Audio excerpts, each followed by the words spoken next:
ఆదినారాయణరావు.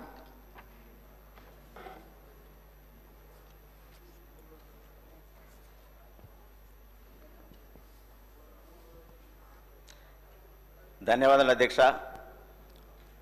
ఆశ్రయం పాఠశాల నుండి చదివిన విద్యార్థిగా ఈరోజు చర్చల్లో భాగంగా ప్రశ్నోత్తరాల సందర్భంగా నేను చదివినటువంటి పాఠశాల ఈ స్థాయికి తీసుకొచ్చినటువంటి ఆశ్రమ స్కూల్ వ్యవస్థలో నాకు మాట్లాడే అవకాశం ఇచ్చినందుకు మీకు ప్రత్యేకంగా నేను ధన్యవాదాలు తెలియజేస్తున్నా అధ్యక్ష. చాలా సంతోషం. ఈరోజు ఎన్నో ఏండ్ల తర్వాత ఆశ్రమ పాఠశాలలలో అదేవిధంగా వసతి గృహాలలో మరి డైట్ ఛార్జీ పెంచడం అనేది నా ఆదివాసీ గిరిజన విద్యార్థులందరూ కూడా చాలా హర్షం వ్యక్తం చేస్తూ ఉన్నారు. దానిలో భాగంగా మీరు ఒక పర్మిషన్ ఇస్తే ఒక 2 లైన్లు చిన్న పాట పాడాలనుకుంటున్నాను అధ్యక్ష.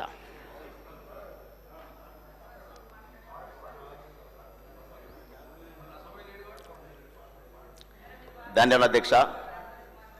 నా ఆదివాసీ గిరిజన జాతి అంతా కూడా ఆశ్రమ పాఠశాలల్ని ఒక దేవాలయంగా భావించేటటువంటి తరుణంలో ఆలయం ఆలయం దేవాలయం ఇది గిరిజన ఆశ్రమ విద్యాలయం.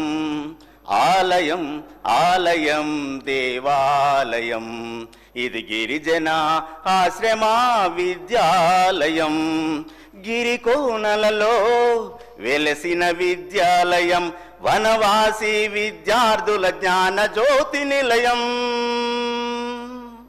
గిరికోనలలో వెలసిన విద్యాలయం వనవాసి విద్యార్థుల జ్ఞాన జ్యోతి నిలయం. ఎల్లలు లేని విద్యార్థికి కన్న తల్లి, ఎల్లలు లేని విద్యార్థికి కన్న తల్లి, కల్లలు ఎరుగని గిరిజన విద్యాలయం. కల్లలు ఎరుగని గిరిజన విద్యాలయం.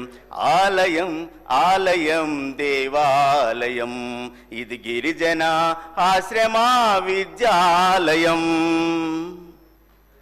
ధన్యవాదాలు అధ్యక్ష. ఈ తరుణంలో నా యొక్క ఆశ్రమ స్కూల్ యొక్క పాఠశాలల నుండి విద్యార్థి లోకం కూడా ఒక చిన్న మనవి కోరుతా ఉన్నది.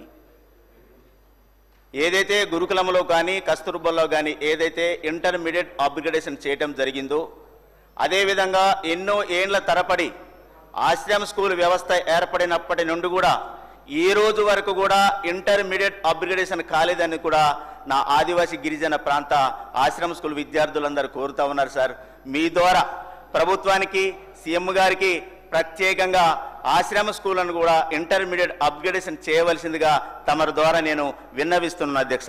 ధన్యవాదములు.